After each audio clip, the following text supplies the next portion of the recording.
Beata es Virgo María, quem dominum portasti, creatorem mundi, genuisti qui te feci, et in aeterno permanet Virgo. Ora pro nobis Dominum Iesum Christus. Eructa vicor meum verbum bonum, dico opera mea Regi, beata es Virgo Maria, quem dominum portasti, creatorem mundi, genuisti qui te feci, et in aeterno permane Virgo. Ora pro nobis Dominum Iesum Christus. In nomine Patris et Filii et Spiritus Sancti. Amen. Pater noster, qui es in celi, sanctificetur nomen tuum, adveniat regnum tuum, fiat voluntas tua, sicut in cielo et in terra. Pane nostrum quotidianum da nobis hodie, et dimitte nobis debita nostra, sicut et nos dimittimus debitoribus nostris, et ne nos inducas in tentationem, sed libera nos a malo. Amen. Ave Maria, gratia plena, secum benedicta tu mulieribus, benedictus fructus ventris tui, Iesus. Santa Maria, Mater Dei, ora pro nobis peccatoribus, nunc et in hora mortis nostre. Amen. Ave Maria, gratia plena, secum benedicta tu mulieribus, benedictus fructus ventris tui, Iesus. Santa Maria, Mater Dei, ora pro nobis peccatoribus, nunc et in hora mortis nostre. Amen. Ave Maria, gratia plena, secum benedicta tu mulieribus, benedictus fructus ventris tui, Iesus. Santa Maria, Mater Dei, ora pro nobis peccatoribus, nunc et in hora mortis nostre. Amen. Gloria Patri et Filio et Spiritui Sancto, sicut erat in principio, nunc et semper et in saecula saeculorum. Amen. A te levavi oculos meos quavitas in celis, ecce sicud oculi servorum in manibus Dominorum suorum, sicud oculi ancilei in manibus Domine sue, ita oculi nostri ad Dominam Deo nostrum, done miserator nostri. Miserere nostri, Domine, miserere nostri, quia multo repletis sumo despecione, quia multo repletis anima nostra, opprobrium abundantius et specius superbis. Gloria Patri et Filio et Spiritui Sancto, sicut erat in principio, nunc et semper et in saecula saeculorum. Amen. Sancti Michael Arcangelo, defendenos in perillio contra nequis insidia volis presidium, imperere la superiore pecamur, tuque Principe Ministro Celeste, Satanás, que Espíritu maligno, qua perdición in animarum per vaganto in mundo divino, virtuti in inferno detrude. Amen. In nomine Patris et Filii et Spiritui Sancti. Amén. Este video tiene como objetivo continuar con la catequesis. Yo soy el Padre José Manuel. Me alegra que estén mirando el video. Dios les dé la gracia y mirarlo hasta el final. Vamos a echarle una repasadita, a hacer una repasadita a la antífona a la Santísima Virgen María, que yo les decía que contiene todos los dogmas marianos, excepto el de la Asunción de Nuestra Señora, que sí no está así como tan claro acá. Acordemos, Beata es Virgo María, que Dominum portasti creatorem mundi. Bienaventurada es la Virgen María, porque al Señor portaste, creador del mundo. Genuisti qui te fecit, procreaste a aquel que te hizo. Et in aeternum permane Virgon, y para siempre permanece virgen. Ruega por nosotros, Domin nostri Jesucristo. Ora pro nobis Domin nostri Jesucristo. Ruega por nosotros al Señor Jesucristo. Y eructavi cor meum verbum bonum, exhaló mi corazón una palabra buena. Dico opera mea Regi, digo yo mis obras al Rey. Y vuelve otra vez y repite, Beata es Virgo María. Bueno, entonces ya vemos que primer dogma es la bienaventurada de la Virgen María. Como les decía a ustedes, que en el Evangelio de San Lucas, capítulo 1, versículo 48, la Santísima Virgen María, ella misma dice que bienaventurada me llamarán todas las generaciones. Y portaste al Creador del mundo, la Virgen Santísima es Madre de Dios, por eso es bienaventurada entre todas las generaciones. Portó al que te hizo, o sea, a la Santísima Trinidad. Acuérdense por el misterio que llama la circuncisión. Ese misterio nos enseña que donde está el Padre está el Hijo, y donde está el Hijo está el Espíritu Santo. Por eso en el Santísimo Sacramento está también es la Santísima Trinidad. Eso se llama, acuérdense, el misterio de la circuncisión, donde no se pueden, o sea, no se pueden dividir. Donde está el Padre actuando está el Hijo, y donde está actuando el Hijo está actuando el Espíritu Santo. Por eso la Virgen Santísima es Madre de Dios, cosa que los protestantes no pueden entender porque ellos solamente entienden lo que a ellos les conviene. Portaste al Creador del mundo, llenuiste cuite fece, y procreaste al que te hizo. Et in eternum permanes virgoni, y permanece virgen para siempre. Acuérdense ustedes que para nosotros el catolicismo, los católicos, la perpetua virginidad de la Santísima Virgen María no se puede ceder absolutamente nunca. Las sectas protestantes a eso no les interesa nada. Nosotros sí es de fe, y que debemos defender este dogma de la perpetua virginidad de Nuestra Señora. Ora pro nobis ad Domini Iesus Christum. Acuérdese la intersección de la Santísima Virgen María, la intercesión de la Virgen Santísima por la Iglesia, y con esto pues es la primera promotora, digámoslo así, del dogma de la comunión de los santos. Que es la comunión de los santos? Pues que unos pueden ayudar por otros, los que están más cerca de Dios pueden interceder por las personas que no están tan cerca de Dios, siempre y cuando estas últimas se encomienden. Por eso nosotros podemos rezar también por las almas del purgatorio. ¿Por qué? Porque eso forma parte del dogma de la comunión de los santos. Y les hablaba yo que día de eructado y comía un verbum bonum, que exhaló mi corazón una palabra buena. Y yo les he dicho a ustedes cómo, y ustedes lo saben, en el Evangelio, que el Señor dice que no hay nadie bueno sino solo Dios. Pero la Santísima Virgen María pues es la llena de gracia, ahí lo dice el Evangelio. Entonces no puede ser que ella no pudiera exhalar de su corazón una palabra buena, una obra buena. Ella también, a ella también se le aplica lo de todo lo ha hecho bien, pero claro, con su debida jerarquía. Primero que todo, como creador de cielos y tierra, al Santísimo Rey Señor Jesucristo, como verbo de Dios, con el Padre y con el Espíritu Santo, augusta Trinidad. Pero la Virgen Santísima lo hizo todo bien en cuanto criatura. Hay que tener esa gran diferencia, pero no quitarle tampoco el mérito.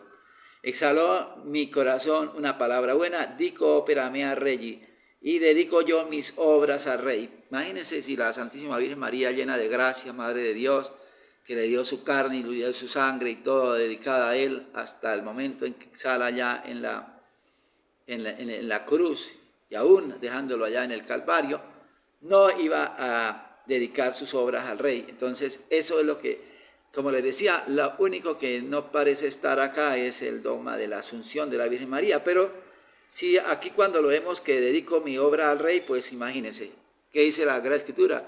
Que en el cielo está la Virgen Santísima al lado derecho del Rey. Entonces también, de hecho, se podría decir que está el dogma de la Asunción de la Reina en los cielos, a los cielos. Y también la de la realeza de la Virgen, porque si está al lado del Rey, pues es porque es también reina. El Salmo, que es muy importante, que ojalá lo tengamos presente y lo recemos, sobre todo viendo la angustia que vivimos, la destrucción de la fe, la destrucción de la Iglesia, el aniquilamiento total de toda obra de piedad, pues que lo repasemos. Mire lo precioso que es, ustedes lo saben. Salmo 122, yo levanto a vos mis ojos, a vos que habitas en los cielos, como los ojos de los siervos están fijos en las manos de sus señores, como los ojos de la esclava lo están en las de su señora, así están fijos nuestros ojos en el Señor Dios nuestro, hasta que se apiade de nosotros. Piedad de nosotros, Señor, piedad de nosotros, porque estamos ya muy llenos de oprobios. Nuestra alma se abrevó ya con exceso, el desprecio de los ricos, de irrisión de los soberbios. como les decía, los soberbios en este caso, y los ricos pues son los que tienen la jurisdicción en la iglesia, los que tienen el poder, los que tienen las parroquias, los que tienen las universidades, que no están haciendo absolutamente nada.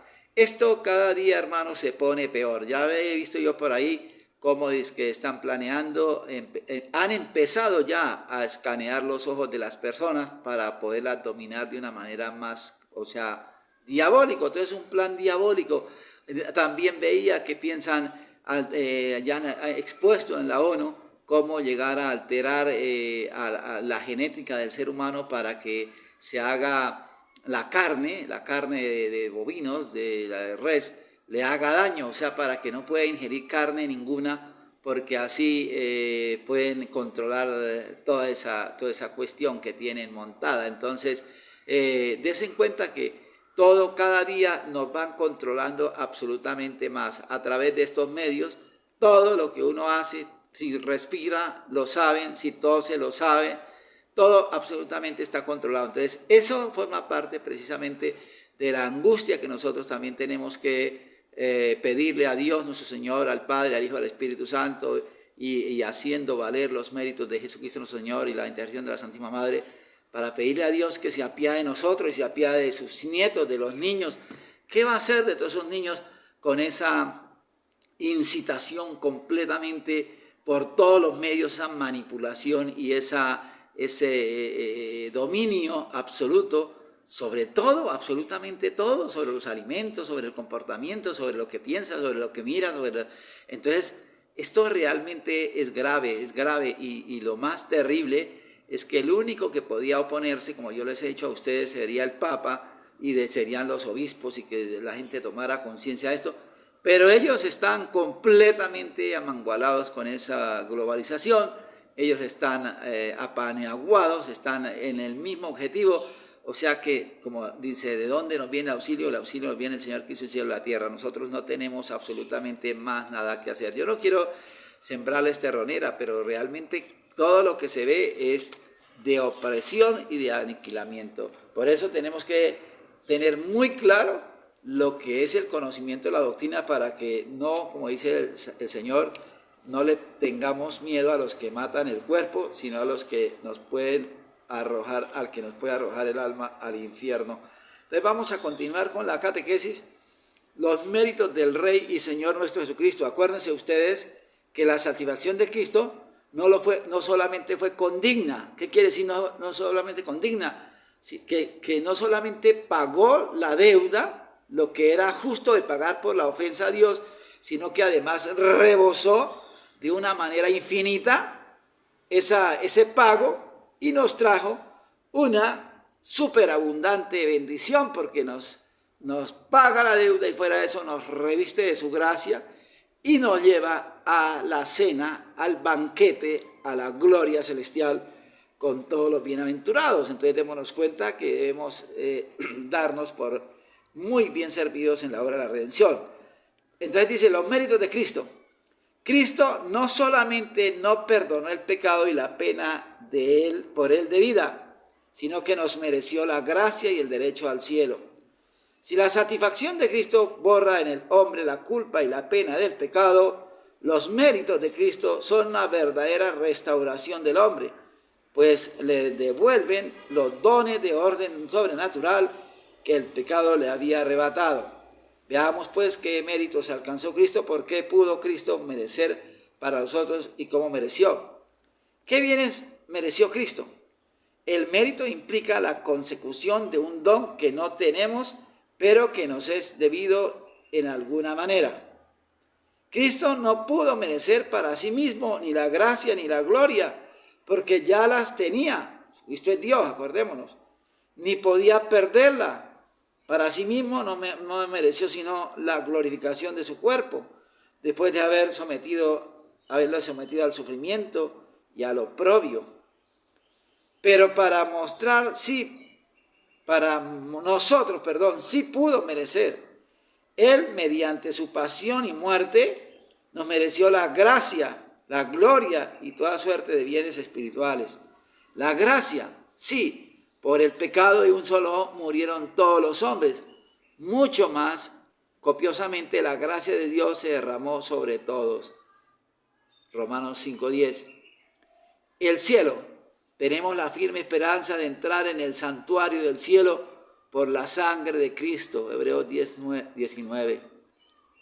Toda suerte de bienes espirituales. Nos bendijo con toda suerte de bienes espirituales en Jesucristo. Efesios 1:3. El que no perdonó a su propio Hijo, sino que lo entregó por nosotros, ¿cómo será posible que no nos dé de Él con todos sus bienes? Romanos 8:32. ¿Por qué pudo Cristo merecer por nosotros? Siendo el mérito un fruto personal, como se explica que Cristo mereciera por nosotros. San Pablo lo explica de dos maneras. Todos los cristianos formamos con Cristo un cuerpo místico, en el cual es la cabeza y nosotros los miembros. Y es natural que los miembros participen de los bienes de la cabeza. Romanos 12:4 y 1 Corintios 12:12 y Efesios 4:15 y 5:23. Santo Tomás se expresa así: la cabeza y los miembros pertenecen a la misma persona. Siendo pues Cristo nuestra cabeza, sus méritos no nos son extraños, sino que llegan hasta nosotros en virtud de la unidad del cuerpo místico. Sentencia 3 de 18a3 dice. Segundo, porque así como toda la naturaleza humana, por estar cerrada en Adán, mereció la privación de la gracia, así toda la naturaleza humana encerrada en Cristo, mereció que la gracia se le devolviera. Dice San Pablo, como todos mueren en Adán, todos en Cristo han de resucitar a la vida eterna. 1 Corintios 15:22. ¿Cómo nos mereció Jesucristo estos bienes? Según la doctrina de Santo Tomás de Aquino, los méritos de la pasión de Cristo se basan en su amor y en su obediencia. Por amor y por la obediencia al Padre, quiso Cristo someterse al sufrimiento y a la muerte, y de ambas virtudes recibió la pasión de Cristo toda la grandeza y la eficacia. Por otra parte, convenía sobremanera que la redención fuera una obra de amor y de obediencia. En efecto, el pecado fue el que apartó al hombre de Dios, y el pecado del primer hombre fue un pecado de desobediencia fundado en su orgullo. Por amarse el hombre excesivamente a sí mismo, no vaciló en desobedecer a Dios. La redención vuelve al hombre a Dios y debía consistir en un acto de obediencia fundado en el amor de Dios. Amando el hombre a Dios, no vacila en sacrificarse sus propios gustos en obsequio de Dios. De esta suerte, los infinitos merecimientos de la pasión y muerte de Cristo se deben principalmente a su amor y a su obediencia. Por eso, como hemos visto, los mártires que hemos tenido la oportunidad de meditar, ellos se han inmolado es por el amor a Jesucristo. Por eso ellos no realmente sienten dolor, pero el dolor queda anegado en esa hoguera de amor al Rey, al celestial benefactor. Entonces, realmente la suerte de los mártires cuando están en esa hoguera de caridad, pues es envidiable. La redención nos libró del poder del diablo. El pecado nos constituyó deudores a la justicia divina. Y Dios permitió que en castigo el diablo tuviera poder sobre nosotros y nos esclavizara. Este poder llegó a ser tan grande que los padres de la Iglesia lo comparan a un cautiverio o a una verdadera esclavitud. Acuérdelo de la víncula son las cadenas con que el demonio nos ata. Pues bien, Cristo con la redención pagó de deuda debida a la justicia divina y en consecuencia cesamos de vernos sometidos al diablo. Hay que advertir que la deuda de justicia que el hombre tenía contraída no era con el demonio, sino para con Dios. El demonio no tenía ningún derecho de justicia sobre nosotros, porque él no nos creó ni nos dio nada. Y si adquirió poder sobre nosotros fue únicamente porque Dios, en castigo de haberlo abandonado a él para seguir las sugestiones del demonio, nos sometió al poder de éste. O sea, nos dejó al arbitrio del que nos venció en ese momento, o nos vence con el pecado. En consecuencia, el poder de libertarnos o de mantenernos cautivos no correspondía al demonio, sino a Dios, así como el poder de la libertad de un prisionero no corresponde al simple carcelero, sino al jefe por cuya orden estaba preso. Necesidad universal de la redención, su necesidad. La redención, como la encarnación, no era absolutamente necesaria, pues Dios podía dejar abandonado al hombre o perdonarlo generosamente de otra manera. Pero sí era necesaria en el supuesto de que Dios exigiera una reparación condigna, o sea, que igualara a la ofensa. En este caso era necesario que una de las divinas personas se hiciera hombre y reparara la ofensa causada a Dios, porque solo un hombre, portando la divinidad, podía reparar de una manera digna la ofensa cometida contra Dios. Eso ya lo vimos anteriormente, como no se podía reparar con un becerro, con un cordero, con unas espigas, con una paloma, ni siquiera con un ser humano, por el más digno y noble que tuviera origen de su cuna.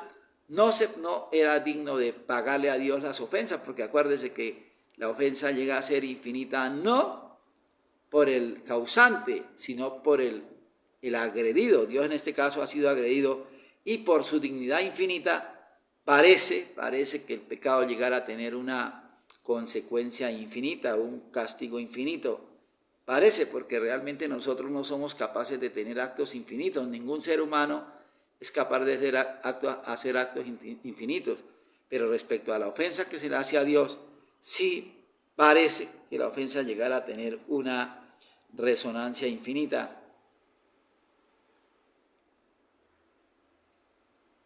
Su universalidad, nuestra cooperación. Es de fe que Cristo murió por todos los hombres. Esto es, que se entregó en rescate para que se salvaran, aunque de hecho muchos no se salvan porque no se valen de los medios de salvación necesarios. Aquí hay que tener claro que, dice San Pablo, dice, Dios quiere que todos los hombres se salven. Dios no quiere, lo que habíamos hablado hace tiempo en unos videos, como Dios no quiere que nadie se salve. Creó a ningún hombre, inclusive hablábamos de que Judas Iscariote no fue creado para condenarse, fue para salvarse, porque él era hombre y esa naturaleza de hombre lo hacía inmediatamente débil, y Cristo vino a cargar a hacer fortaleza para los débiles, a hacer medicina para los enfermos, y a él lo cubría. Pero lo que no pudo Judas fue con la soberbia, no quiso humillarse y por lo tanto no se salvó. Y entonces cuando se piensa que Jesús murió por todos, pues si murió por todos, pues ya no tendría que hacerse ninguna cosa de oración, de vivir una vida recatada, de avanzar por la senda angosta, ni llevar una vida de piedad, porque ¿para qué? Ni pertenecer a la verdadera iglesia, nada. ¿Por qué? Porque todos vamos para el cielo. No, Señor.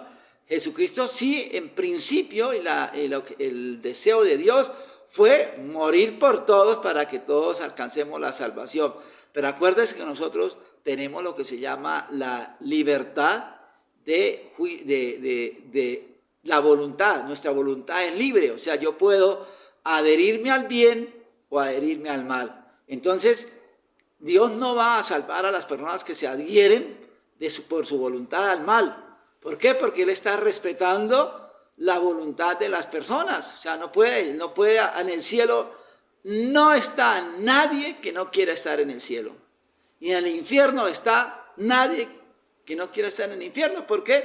Porque escogieron ir al infierno, ¿sí? Porque escogieron, no hubo arrepentimiento, por descuido, por pereza, por lo que sea, pero en el infierno ni en el cielo sobre todo, no hay nadie que esté obligado a estar allí, que se esté asomando, como hablando figuradamente por las ventanas, mirando cómo me escaparía para otro lado. Hay que querer salvarse. Por eso, entonces, es que la Iglesia, en el canon de la Santa Misa y propiamente en la consagración, pues dice el promultis, que hoy en día, en esta Iglesia de globalización, del nuevo orden global, de transición hacia la religión del anticristo, lo cambiaron por todos, pero Cristo murió por todos en el ideal, pero en la práctica, en el ideal en cuanto a su infinita bondad, pero en la práctica, como Él ha creado seres libres, murió por muchos. Serán los que cogerán el camino o cojamos la vía angosta. Y por eso dice, muchos son los llamados, o sea, podría decirse todos son los llamados y pocos los escogidos. Entonces, por eso es que en Jesucristo, el deseo de Él, pues morir por todos, pero como respeta la voluntad de cada persona, pues no obliga a nadie a salvarse. Acuerde lo que Él dice, si quiere venir en pos de mí, niéguese a sí mismo, tome la cruz de cada día y sígame. Y hay gente que no quiere, y es más, como les he dicho, se alegra de pertenecer al diablo y se ufanan y tienen orgullo y salen por las calles exponiendo lo que está contra la ley de Dios. Ni siquiera sienten vergüenza lo que está pasando ahorita. Antes se atreven a decirle a Dios que es que tiene que aceptar así y que si no acepta lo que ellos hacen, pues de malas. O sea, eso no es así. El Señor ha puesto unas reglas y su santidad no se la va a dar a nadie. Entonces, por eso nos quede claro que Dios quiere la salvación de todos, pero que como respeta el libre albedrío, respeta la voluntad de cada persona, no obliga a nadie a salvarse. Dios no necesita de nadie, si nos salva es por pura bondad, y si quiere llevarnos al cielo es por pura bondad, pero Él no necesita de nadie, absolutamente. Dios es Dios. Seguimos entonces. Calvino enseñó que Cristo no murió por todos los hombres, sino solo por los elegidos. Lo mismo enseñan los jansenistas, quienes para denotar esta idea no pintan a Cristo crucificado con los brazos abiertos, sino casi cerrados. Esta enseñanza está en contradicción con la Sagrada Escritura. San Juan nos dice, Cristo es propiciación por nuestros pecados, y no solo por los nuestros, sino por los del mundo entero. 1 Juan 2:2. Y San Pablo, Cristo se dio a sí mismo en rescate por todos. 1 Timoteo 2:6. Cuando la Escritura dice que Cristo murió por muchos, de acuerdo con el genio de la lengua hebrea y los textos ya citados, muchos debe entenderse en el sentido de todos. Aunque Cristo murió por todos los hombres, no podemos salvarnos sin la cooperación de nuestra parte, lo que yo les estaba diciendo. Así el mismo Cristo nos enseña, si quieres entrar en la vida eterna, guarda los mandamientos, Mateo 19:17. Y San Agustín dice, el que te creó sin ti, no te salvará sin ti. Esto es sin su cooperación.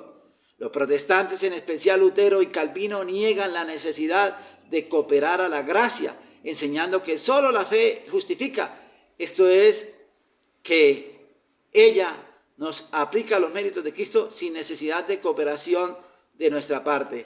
Este es un gravísimo error que está en evidente contradicción con la enseñanza de la Sagrada Escritura, porque dice, la fe sin obras es muerta, declara Santiago 2:20. Y San Pablo dice, no son justos los que oyen la ley, sino aquellos que la cumplen, Romanos 2:13. Y el mismo Cristo declara que en el juicio final recibirán la recompensa del cielo los que hayan practicado las obras de misericordia para con el prójimo, Mateo 25:34. Entonces, con esto nos queda claro que nosotros debemos llevar, como yo les he dicho en las veces pasadas, en las predicas los domingos, vivir humillados, porque realmente el Señor nos pide el cumplimiento de los mandamientos, de los 10 mandamientos, pero nosotros así sea de pensamiento, estamos siendo transgresores, lo que les hablaba la lepra del pecado. Entonces debemos vivir es humillados y pidiéndole a Dios que creamos más, que le amemos más y le sirvamos más, esperarlo todo de Él. Y bueno, esperemos también el juicio, porque no podemos llegar a creernos los santos y esperar. Dios quiere que nosotros nos salvemos, ese es el deseo como Padre bondadoso. Nosotros debemos decirle, yo también quiero salvarme, pero ¿quién me librará de esta carne corrompida de pecado, llena de malos pensamientos, de inclinaciones contrarias? Que el problema de la religión global, de la religión de transición, que no quieren que reconocerse miserables, quieren reconocerse con todas las pasiones. Ya hoy en día veía por ahí que un niño quiere actuar como perro, entonces empieza a ladrar. El niño quiere actuar, el muchacho como, no muchachos, he visto viejos que se creen vacas y se ponen un uniforme de vaca y se ponen un uniforme de perro y de no sé qué, y empiezan a ladrar. O sea, esto es completamente fuera de orden. ¿Por qué? Porque no se tiene un temor de Dios. Nosotros vivamos en el santo temor de Dios, sabiendo que nuestro Padre bendito, el Dios uno y trino, y en la persona de su Santísimo Hijo nos muestra el camino, nos da los medios para santificarnos y que Él quiere que nos salvemos. Nosotros querramos salvarnos. Yo les había hecho como alguna vez una hermana de San Vicente Ferrer le preguntó, Padre, ¿qué debo hacer para salvarme? Y él le dijo, querer, querer y querer. Eso es lo que tenemos que nosotros, querer ir al cielo, querer ir al cielo, querer ir al cielo y marchar pues en la senda de la humillación ante los ojos de Dios, como dice el Salmo, como mira las manos, la sierva, las manos de su ama. Entonces, por favor, vivamos en ese santo temor, sabiendo que la seguridad que nosotros tenemos es en la clemencia de Cristo y este crucificado, que por eso, por nosotros derramó su sangre y dio hasta el último suspiro por rescatarnos. Ese es nuestro tesoro. Nuestras virtudes, ¿cuáles son? Nosotros no tenemos virtudes. Es que basta solamente un pensamiento para ensuciar ese traje nupcial que Dios nos pide para entrar al banquete. Entonces, esperemos que Dios, como quiere salvarnos, pues se apiade y nos vaya ayudando en esa depuración. Para darles la bendición. Adiutorio nostri nomini Domini, qui feci celum et terram Dominic sauti racina menal como sante venia, benicamo Domino Deo gracias, benedicat vos omnipotens et misericordiae Dominus Pater et Filius Spiritus Sanctus. Que en todo Dios sea glorificado.